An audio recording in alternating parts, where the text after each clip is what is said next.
This week on the Rouge, White, and Blue, I guess I have to apologize for being so awesome at CFL fantasy football. That braggadocio and a lot more serious stuff this week on the Rouge, White, and Blue CFL podcast.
Like the title card says, welcome to the Rouge, White, and Blue CFL podcast, Americans Talking Canadian Football, a production of the Shotgun Sports Network.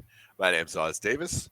I'll be the co host of the show. And of course, joining me as always is my co host, Joe Pritchard. Joe, how's it going? Good. And you only need to apologize if you don't bring home the title this weekend.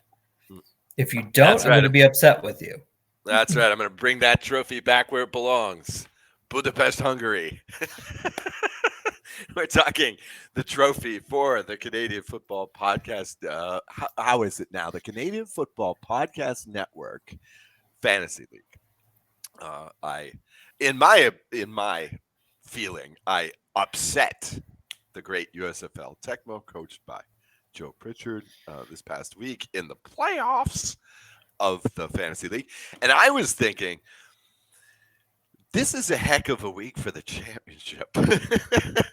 We've got 3 games, um, only one of which has massive consequences, I think, on that playoff seeding. And even that seems like a foregone conclusion at this point, but we'll talk about that. But I'm just happy it's not next week, the championship. I I have been the worst fantasy guy imaginable this week. I can't tell you, Joe, how many times I've redone my lineup in this And game. I'm going to have to remember to put one in just so that for the other ones that I just am in, just to see how many points I can score, I might want to actually put a lineup together at this point. But kind of doesn't feel like that's all that consequential at this point. Well, Joe, I was thinking if this had been a European football league, you would have taken a trophy because they always award the highest finisher in the division. And man, I mean, I gotta say, after weeks 1 and 2, you were awesome in fantasy this year. I think you should challenge X's and Argos to a third place match. Sure. Well, I'm going to put a lineup together anyway, and we'll see how that all goes. Yeah, I'm a big believer in the third place game. I know Americans don't like that kind of thing, but I That's the think European influence that you've put yourself in, I being out in guess. Hungary for these past what 2 seasons again. Yep. Most of the past 2 seasons, there was a transition period last year. But yeah.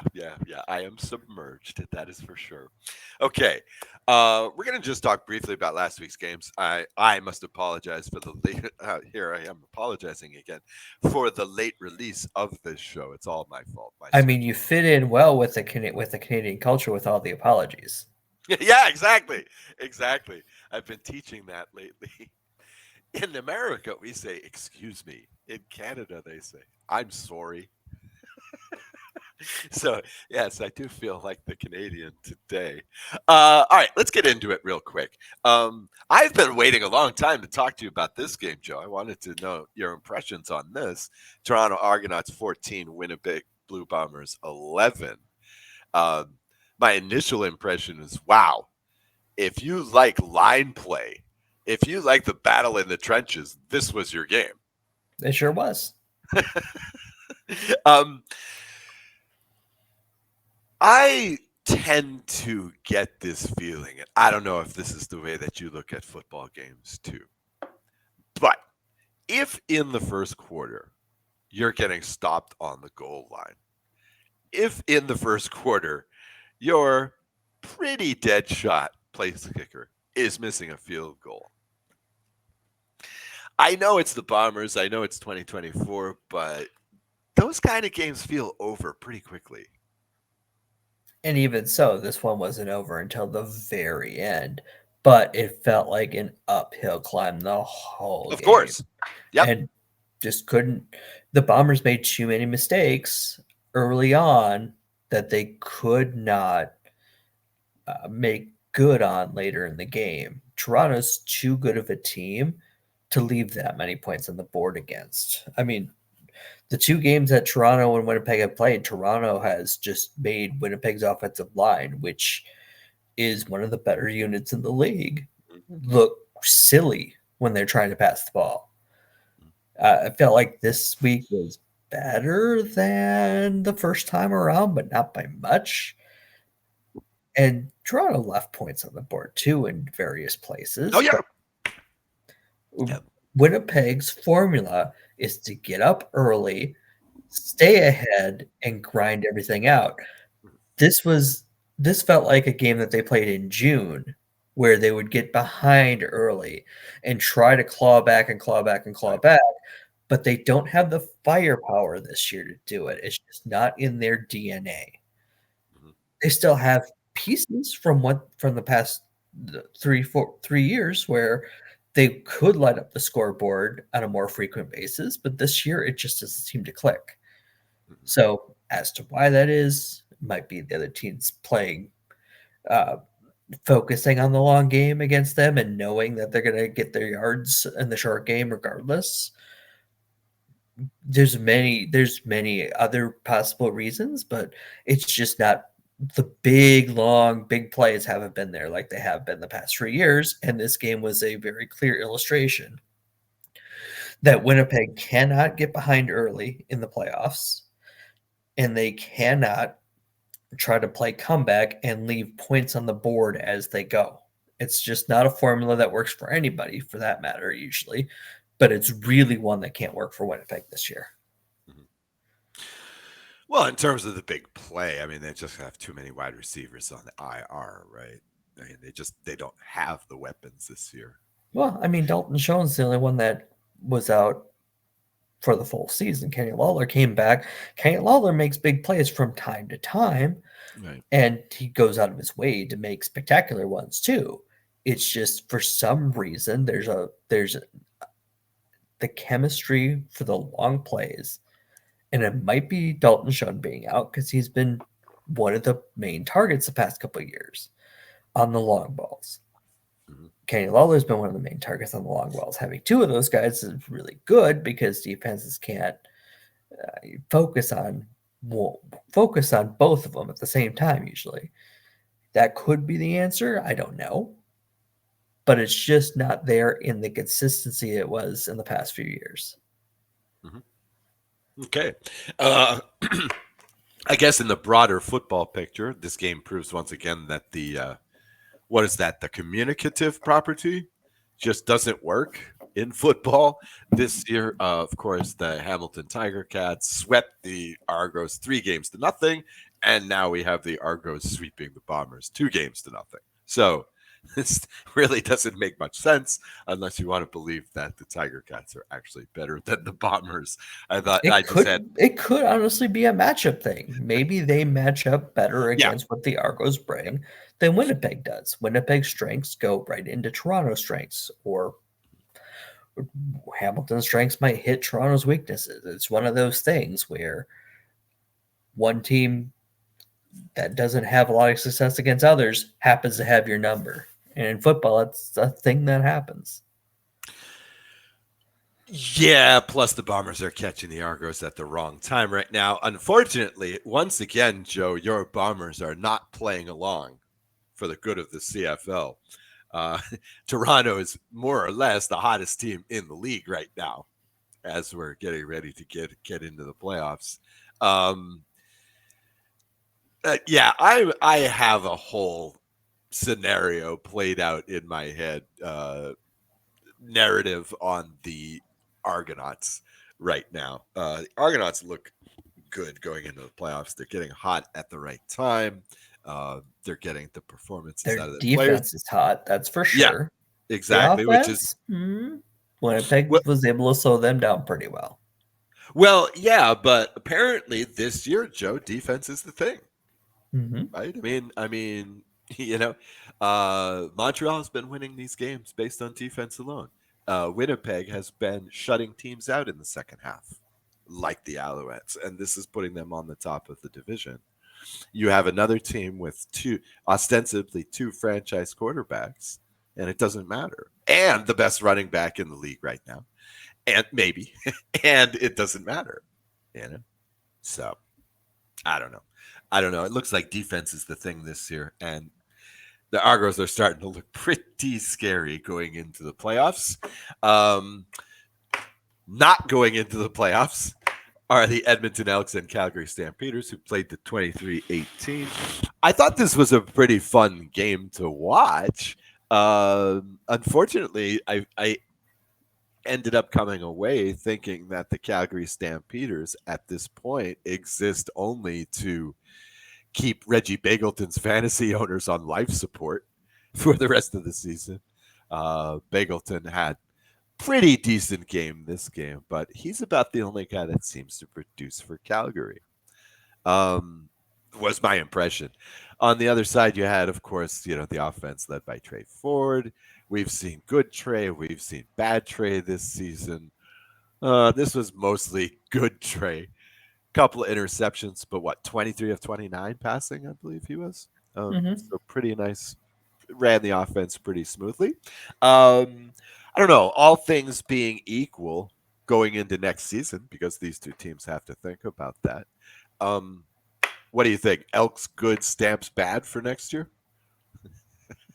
The Elks are going to have to prove the good thing. I mean, it feels like they should be better than their record, but we say that every year at this point, it feels like.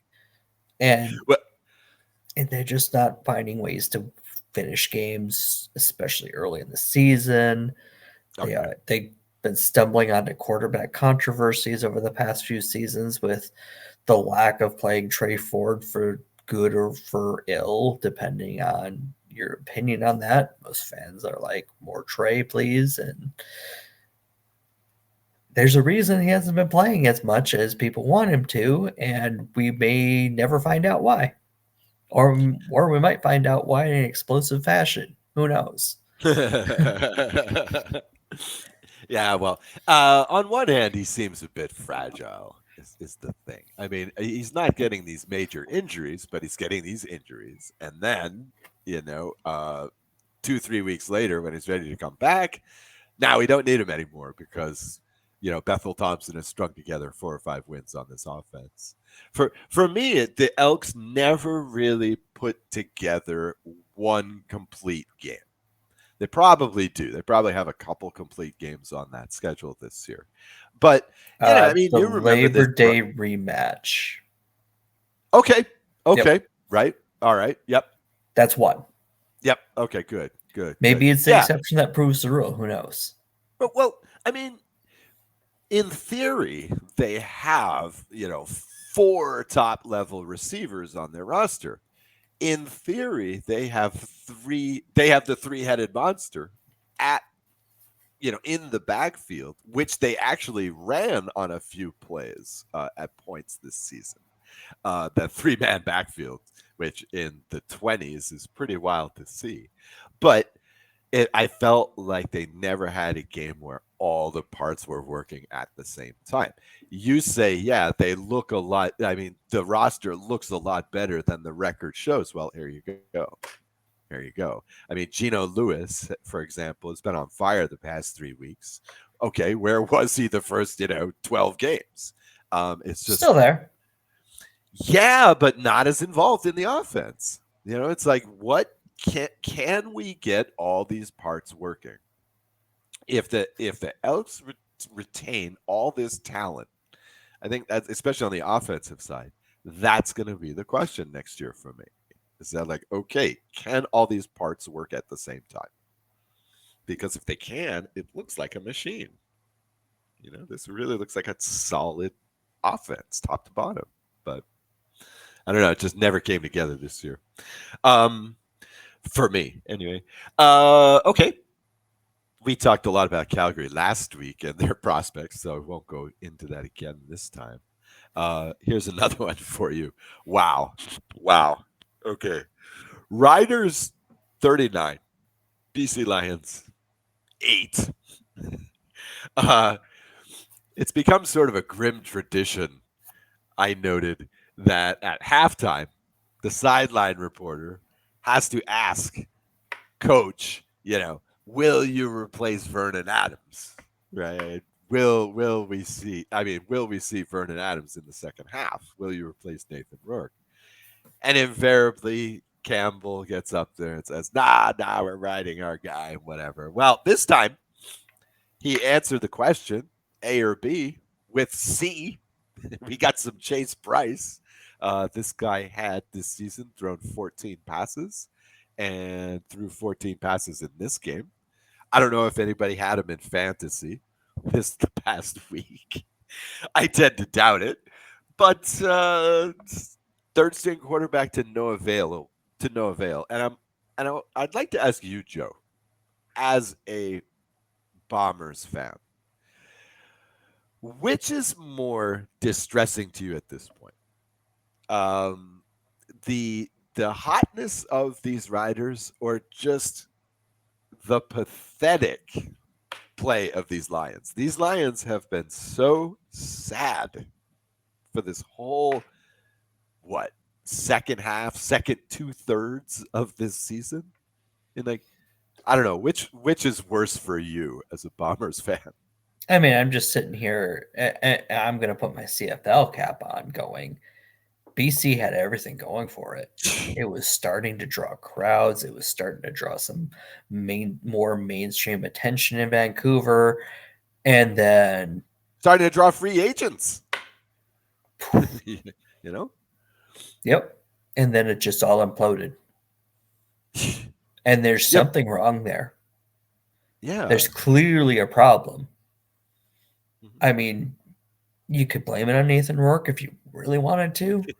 I think it goes far deeper than that. Although, and Nathan Rourke isn't playing up to the standards we're used to seeing from 2022, but he isn't playing horribly either. I mean, I think it was a mistake to have pushed him as far along this season anyway, knowing you had Vernon Adams there, but you know Nathan Rourke's going to be your future. And I wouldn't be surprised if next year he comes out guns blazing like he did in 2022, like having that offseason to be back in BC, getting back to used to the Canadian game as opposed to the US game, getting to know his teammates more instead of just being, oh, by the way, you're here and you're starting. That's a tough road for any quarterback. So I'm not going to place the blame on Rourke. There's something deeper that's just not clicking. Whether it's team chemistry, whether it's coaching, I'm not qualified to say, Mhm. but there's something that you can't put your finger on. And I think that's the most distressing part is there's too many pieces here to be in the spot where they're at. It's almost like an Elk situation, just almost in reverse, where BC started out super hot and then cratered, where the Elks started out terribly and didn't have enough time to build back up. Mhm. Mhm. It's just hard to put your finger on the one thing that's the huge problem out there. But I mean, Something's going to change in the off season because you don't go into a Grey Cup hosting season and expect this as your result, especially when you were in BC's chair in June and July. yeah. Again, I mean, we talked about this last week. Here you are, you're 5-1, 5-2, or whatever, and then they tell you. And meanwhile, the Bombers are like what, 1-4, 1-5 at this point, Mm-hmm. and then you get told you're getting Nathan Rourke back. He's coming back from the NFL. You're told this. I mean, what do you think? But that's the thing, Joe. You said, you're replacing Vernon Adams with Nathan Rourke, but the thing is that offense was sputtering already at that point by the time Nathan Rourke came along.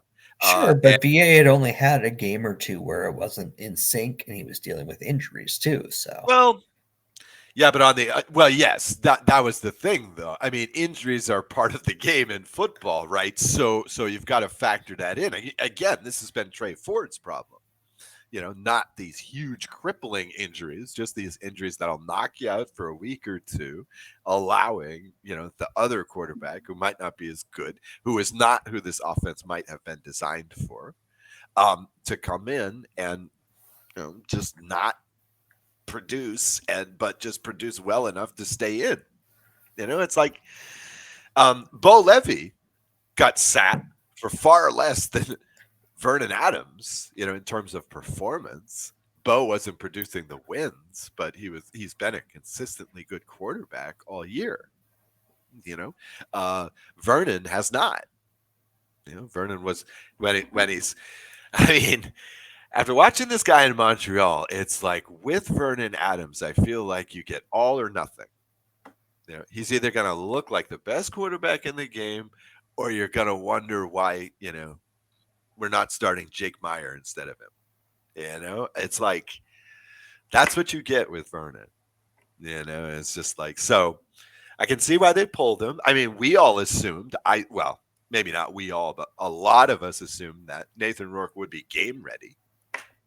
I mean, he had just played in an NFL preseason game not a week and a half before he was playing in Vancouver. So, it's I don't know. BC dysfunctional team. Plus the defense has been porous all year too.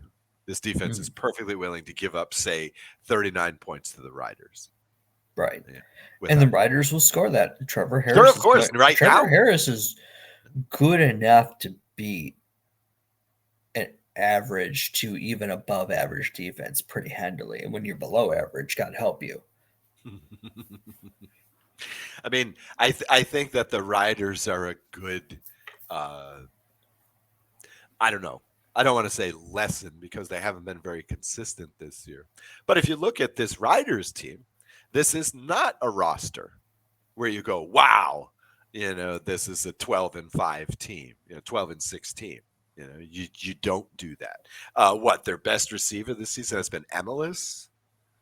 I mean, compare this to the names that some of these other CFL teams have this year. I mean, who's been their running game? I mean, Ouellette was fantastic for about 4 games.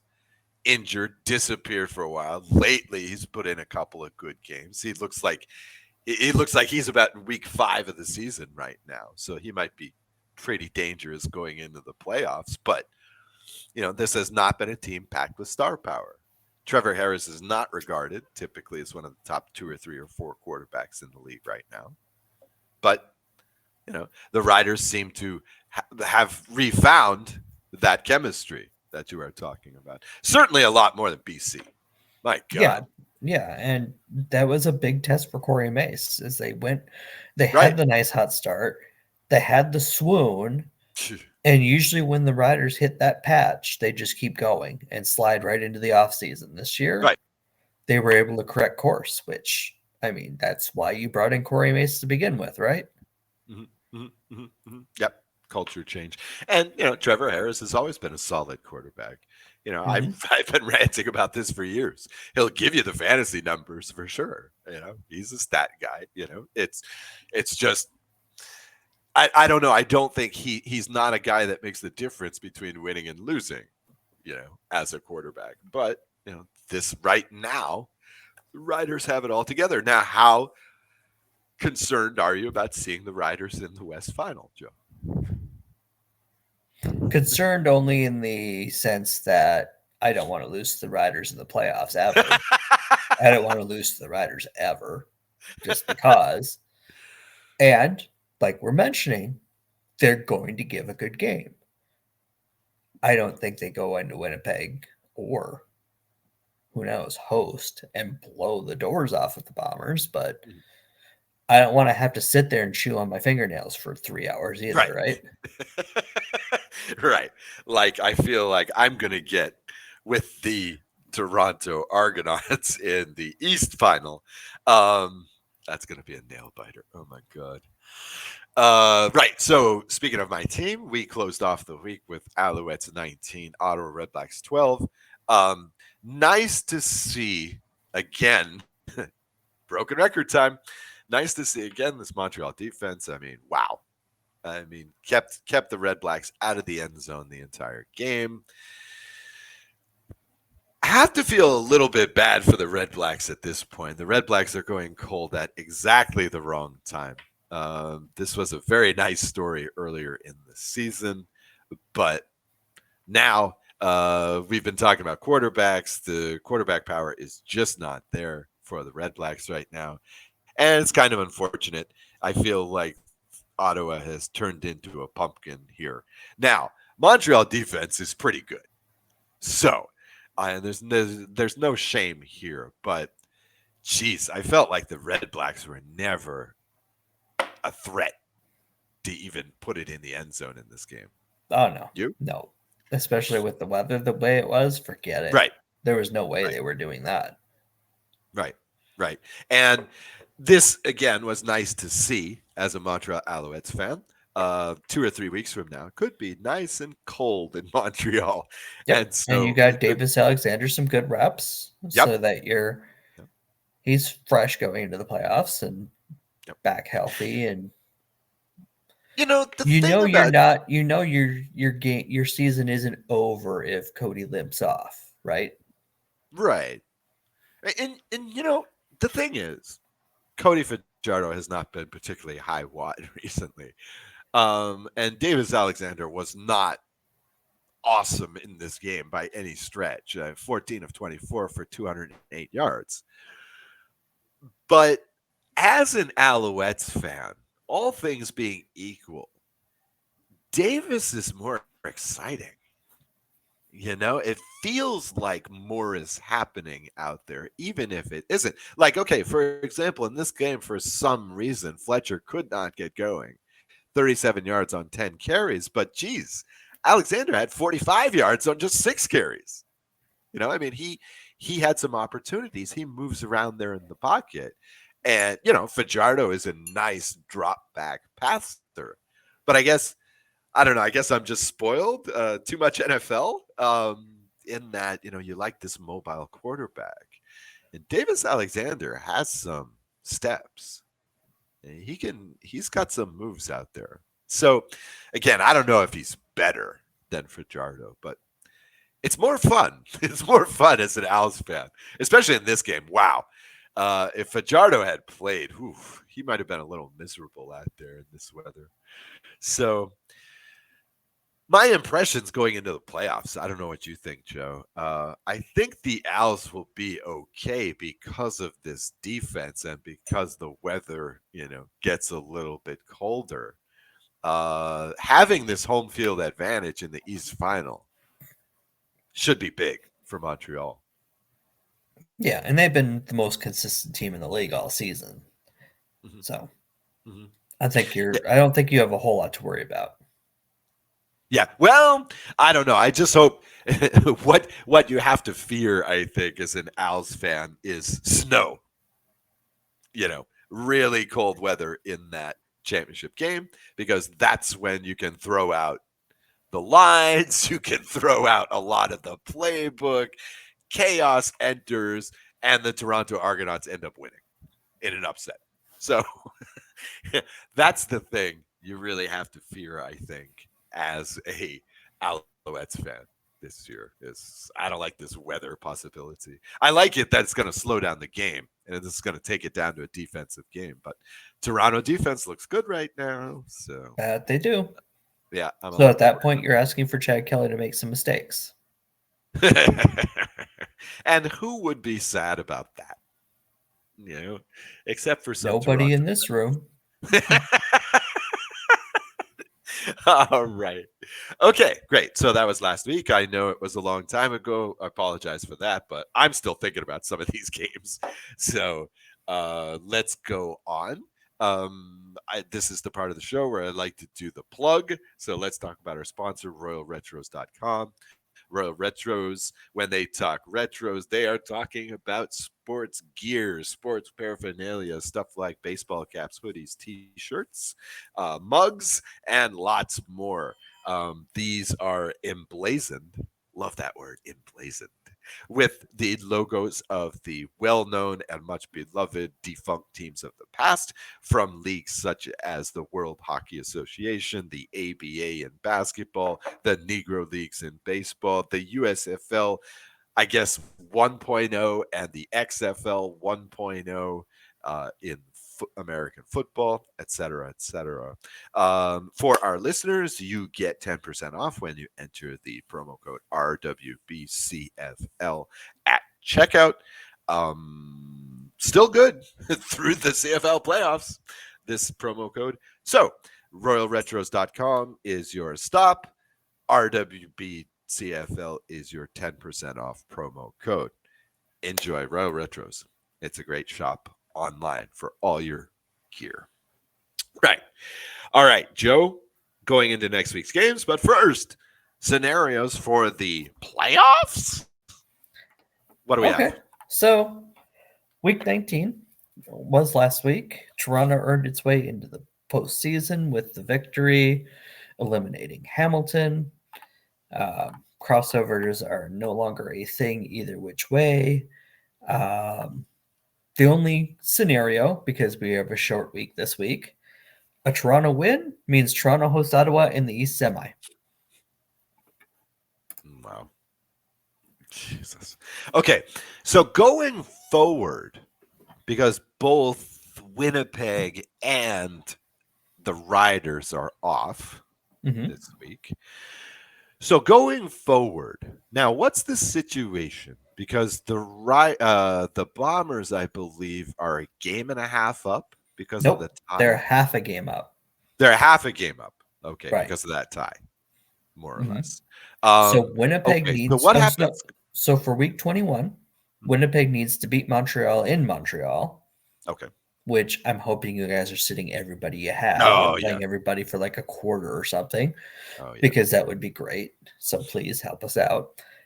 If Winnipeg can't pull that off, it needs Saskatchewan to lose or tie, Okay. because the Bombers have the tiebreaker over the Riders. Yes. Yeah. And if they have the same number of points at the end of the season, Winnipeg hosts the West Final.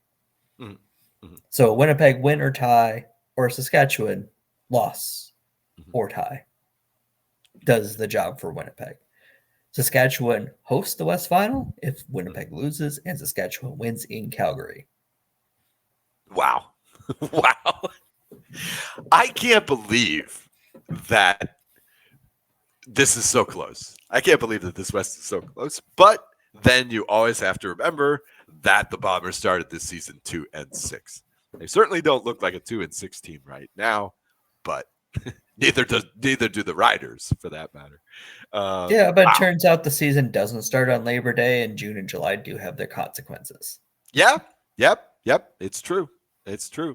You know, we in the CFL, we always talk about how those first four, maybe even 5 games are essentially preseason games. Well, you can't necessarily have that mentality, I guess. No. And it works in reverse as well. Again, how good did the Lions look after 6 games, after 5 games, Mhm. when everybody else was still in the preseason, I guess. Yep, You know, it's much like we say about Grey Cup weekend when we're there. It's a marathon, not a sprint. Oh, it sure is. It sure is. It sure is. That's for sure. That it's a cliche because it's true. All right, so let's talk about next week. Next week we have a short slate. This first game. I guess this is just about wait till next year for these teams, giving a glimpse into the future. Calgary is a 4.5 point underdog at Hamilton, which is nice for the Ticats fans. Um, Going into the championship game, Joe, tell me if I'm crazy. Um, I'm running with Bo Do it. at quarterback. He gets to play against Calgary. Yep. Do it. Yep. Yep. Yep. Yeah, I think Hamilton is going to want to win this game. I think Hamilton is optimistic going into the future. Mhm. I think that a lot of these guys on the Ticats will be loose. No pressure. We're not playing for anything. We're just having fun, and we're positive. Whereas, like, can't believe that in Calgary, too many people are positive about the future. I think a lot of those guys are going to have the mentality of playing for their job. Mhm. So I just imagine that Calgary comes out tight and Hamilton just has a freewheeling kind of game Yep. in this one. And in Calgary, the only thing that they can think of that to be positive about is that they're positive there will be changes made in the offseason. Well, they're about to set a record for ignominy. I know that they haven't gone this long without a win since 1976. If they lose another one, I don't know where this puts them on the table, but probably back to the 60s for the longest losing streak that this franchise has seen, which is quite a testament to the team building over there in Calgary. They haven't won a lot of Grey Cups, but they're always competitive for 30, 40 years now. Mhm. This is the rare. They said this actually in the game. This has been going around CFL circles that this is the first time in the CFL era that both Edmonton and Calgary don't make the playoffs. So, again, kind of a testament to some strongholds in Canadian football. Right. Okay. So here's the game of the week, basically. Right. This is the game that counts. Ottawa Redblacks, 5 point underdogs at Toronto. And here's the thing. Here's my thoughts on this one. Nowadays, and pretty much Joe, ever since you've been following sports, literally your whole life, there's this thing about narratives, right? In sports reportage, in sports news, people tend to look at narratives. The stations like to build narratives. The problem with that mentality is that there's this tendency, at least for me, that if you can imagine the scenario, it might happen. And here's my scenario for this season, Joe. I think, first of all, in this game, I think Toronto could make it ugly. I think they just might destroy the Red Blacks. Mhm. And I think Toronto is going to enter this preseason as the bad boys with their bad boy quarterback at the helm. And I can also imagine them going all the way. I can imagine having to the entire CFL nation essentially having to cheer for the Riders in the Grey Cup against Toronto. But I see some potential here for Toronto to not only win the whole thing, but to be really, you know, the Oakland Raiders of this football league. I don't know. Am I running away with my narrative here, Joe? Slightly, because it's really only one player that everybody's disenchanted with, just I guess. to be I nice. guess.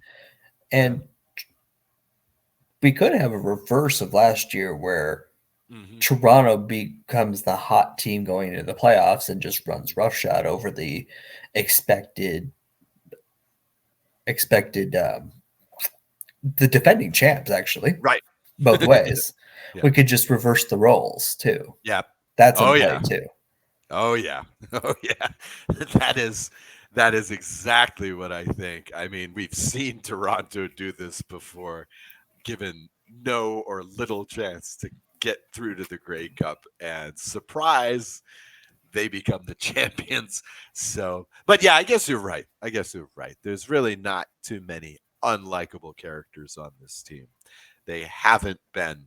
the gratuitous penalty team that the Riders often have been the past few years. So yeah, they're not really bad boys, but I don't know. They'll be my bad boys if they beat Montreal.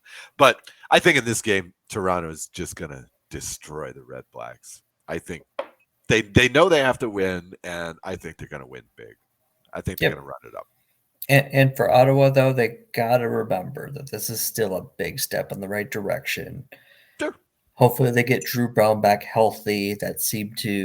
His injuries seemed to derail the season, but it was good to see Drew get his shot and do something with it. So I'm looking forward to next year for this team, and hopefully, they can take another step forward. Now, do we know if Justin Hardy is going to play this game? I don't have that in front of me now. Okay. All right. Yeah, I couldn't find anything on it. He sat out last week, and wow, there were consequences. That passing game really lost a step without him in the lineup. What I think he's second high in receiving yards this year. Justin Hardy is for that Red Blacks offense. So finally, we have wow, crazy line here. Montreal is a 1.5 point underdog at BC. I suppose we're assuming that the Owls will be playing a lot of their second string defense, especially. But last week we saw the second team quite a bit, and they looked pretty good too against Ottawa. So not really too concerned about that. We know that Vernon Adams is starting for BC, and wow. One of my favorite sports podcasters is Bomani Jones. Bomani Jones used to be at ESPN. He had an HBO show for a couple of seasons briefly, and he's one of my favorites. And one of his axioms is that if you have two quarterbacks, you have no quarterbacks. And I feel like that ultimately this is the death knell for BC this season. I mean, how can a playoff team be in week 19 and saying, our number two guy is going to start and he hasn't started in like 7 weeks? I mean, how can you possibly be doing that and expect to win? I mean, so I'm not buying this BC nonsense at all. I'm even gonna say Montreal wins at BC place, second string or no. I'm just not believing BC at all right now. No, I've got to see BC go out and play a strong game before I'm going to pick them again. Really? So you Montreal. got Montreal in this game? I do. Wow. I don't Wow. like the cross country travel, Nope. but BC hasn't really made it a scary thing to do this year. So That's true. Yeah, they've won very few games at home this year in BC plays still. Okay, great, great. Well, so which of these games, Joe, being a Bombers fan, which of these games are you going to go out of your way for? We have two on Saturday and one on Sunday, right? No, no, one on we have one on Friday, two on Friday, Saturday. two on Saturday, right? I mean, if you're saying you get to watch one game this week, Okay, it's probably Ottawa and Toronto because it has something to play for in it. okay, okay. All But right. I mean, really, I could see myself taking basically a bye week and catching up with these later. Oh wow, really? Nothing is that appealing to me as a Bomber fan or a CFL fan because the one game with true playoff meaning feels like a foregone conclusion. Now, Mm. if I'm following, I'm going to probably follow it along, see what's happening. If it's going clearly differently than I'm expecting it to go, I probably put it on right away. But until then, I can't see any reason why I need to carve out 3 hours of my life for any of these games this week. Which, given it's week 15, week 20, feels pretty weird to say, but that's where we're at. Yep. Yep. Well, I'll tell you what. I will definitely be watching the Montreal BC game because I can catch that Sunday morning. Oh, there you go. So I'll be able to start with that and then check out the NFL Germany game. I think they're in Germany or London this week. So you get that early. Then you get all the NFL games. So because of this Montreal BC game, I'll be able to just annihilate my brain on Sunday with football. Awesome. It'll be great. I'm all for It'll be it. great. Do It'll it. be great. So I like the placement of that. Plus, I am very interested to see what Montreal brings. Again, it's nice to see these second string guys who are very talented getting some time out there from Davis Alexander on down to the defense and special teams. All right. Well, for my co-host Joe Pritchard, I'll sign off the show. This has been the Rouge, White, and Blue podcast, a production of the Shotgun Sports Network. Enjoy the brief slate of games. It'll all be over before you know it. So appreciate these last few CFL games. We'll talk to you next week. Enjoy.